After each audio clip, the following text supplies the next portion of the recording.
When we think of designs for weddings, we generally focus on the bride. But today, I thought we'd focus on the groom. We're gonna do a cute tuxedo design. Let's get started.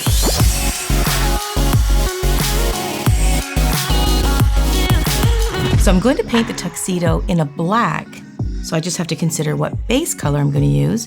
So for this design, I'm using a white shimmer color, and this is called Social Butterfly. So I've already put 2 coats of that on, and I've cured it, and now we're going to paint the tuxedo design. So the tools that you'll need is particularly, see this long, skinny brush? That's essential to this design. If we used a shorter brush, you won't be able to get those long lines. So it's gotta be this long, skinny brush with very few hairs on there to make the brush. And then I'm gonna keep this brush around because I might make a mistake. Yes, it happens. And I'm always prepared to try to fix those little boo-boos. And then I'm gonna use a dotting tool, and I just need the little one. I'm gonna use the Ugly Duckling Black Gel Polish. And I like this one because it'll flow quite nicely. You want a gel polish that really is not too thick, but it kind of moves very fluently. It's also nice because this particular bottle, I can put it on the edge, just like that. Ooh, gotta have my glasses. This is very detailed little work. Now this is freehand art. So if you make a boo-boo, I'm just gonna prepare for that. I'm gonna get some alcohol on a lint-free pad. We'll just put it right there. Okay, so here's my brush, and I'm going to really saturate that brush. Just kind of get it kind of nestled into those bristles. Make sure there's no dry patches. And the reason why that matters is that when you're painting it down, it can actually look rather dry at the end of that swipe. And if you don't get enough stuff in there, you don't want that to happen. You gotta get enough in there. See that little drippy kind of bloop on the end? We don't really want that. So I'm just gonna take that part away. See that now? It's much better. So sometimes we'll do the ring finger is usually the accent finger, but this is a wedding and the ring is gonna go on that finger. So I don't really wanna compete with the ring so much. So I'm gonna balance it off to do the next finger to be that design. And I'm only gonna do one. If I did the tuxedo design on every single finger, it really would be kind of too much. We just wanna do like an accent. Okay, so now this is very symmetrical, this design. Meaning that you really want it to be quite down the center, especially when it comes to the bow tie. So I tend to paint the collar of the jacket first. I'm going to start way off to the side here. This is where you want it to be quite flowy. I think I'm going to go over it, make it a little bit stronger. And I'm gonna just check my symmetry. I'm gonna draw a dot.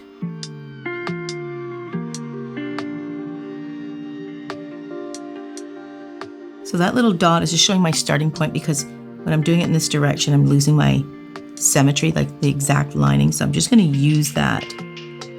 But I'm only gonna bring this right to there. See that? Now I am going to, this is a minor little thing, but do you see that little hair that I went a little bit too far? I'm going to take these bristles. See that? I mean, it's barely notable. Okay. Now I'm going to make the collar. Let me just check to make sure that's some, yeah, that's good. So I'm going to make the collar, and how I do this is, you know that little lapel? Sometimes we put the rose on it. I'm gonna come in, and there's a little triangle cut out of it, right? And then you wanna bring that lapel over like that. I'm gonna make it a little bit, this second line, a little bit darker. By tracing a line, that's really where you can mess up quite easily. It's hard to trace the same line. Now, symmetry. I'm going to try to line those little triangles up, which can be a little bit hard. It doesn't have to be perfect. So for symmetry, I just want to create the little lapel on that side because it's really hard to do when I'm doing it in this weird angle. But if I get that determined, then I know where I'm coming. So that's the one little triangle. I'll draw the other little line out. Then I'm going to bring this lapel right back down.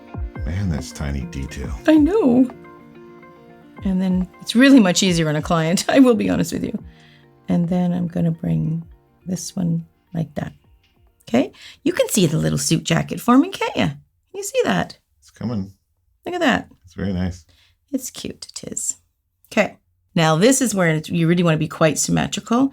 Usually I do my bow first, but maybe I will not. Here's my little dotting tool. And I am going to turn it this way because I want to make sure I do it straight. Get enough paint on your little dotting tool. And I'm going to save room for the bow tie up here, but I'm going to do 1, 2, 3 buttons.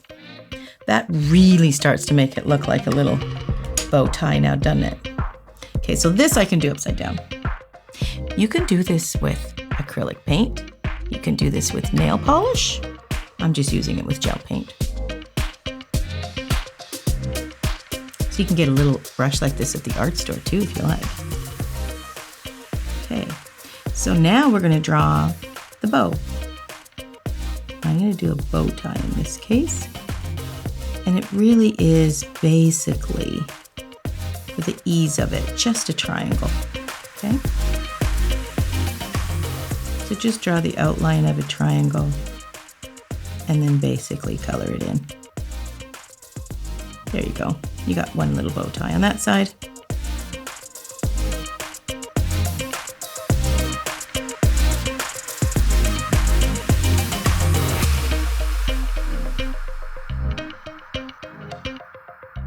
Now for symmetry, I'm going to turn it upside down and make sure, because things do look quite different upside down. Just gonna make sure I really got the look of that bow. That looks much better. Okay? Now notice I'm not nuking in between. I can really draw this quite complete before I nuke the whole thing. You know the center of a bow tie? When you make the little outside parts, that's the little tiny bow parts in the center? I'm going to draw that.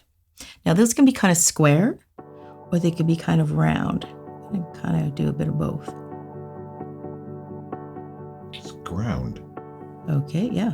We have that shape in nails. And because you're doing silhouette, sometimes if it doesn't look right, you can always fix it. And that's what my little trusty other brush is for in case I do a little boo-boo. I think that looks bow tie-like. Oh, it does. It's cute. Okay. You're really actually pretty much complete now. So I'm just going to nuke it before I mess it. And just, if anybody wants to know, this beautiful color I have on my other hand, it's actually a mood changing. So it creates that ombre effect because it's a bit cold in my nail set, but my hands are always warm. But that's this color. I just thought it was really pretty. But that's what I'm wearing on my other hand. So we're gonna give it a good nuke. So now I'm just gonna put a nice top coat on it.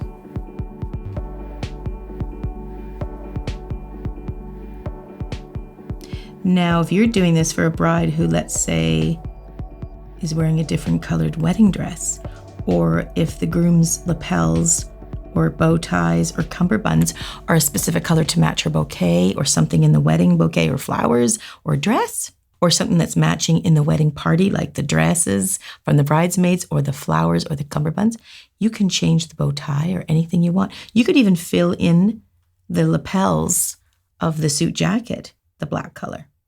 And you could also reverse this too. You could have a darker colored nail with a white lapel and white buttons. Oh, you could just, the colors are endless. Okay, you nuke that top coat.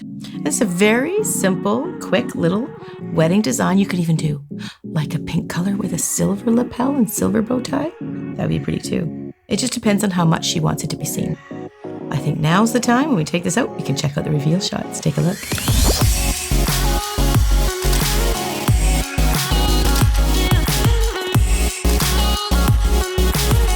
Great, so that's just a quick little design you can do at the end of any appointment or for yourself if you're heading to a wedding. Thanks for joining me. Catch you in the next video.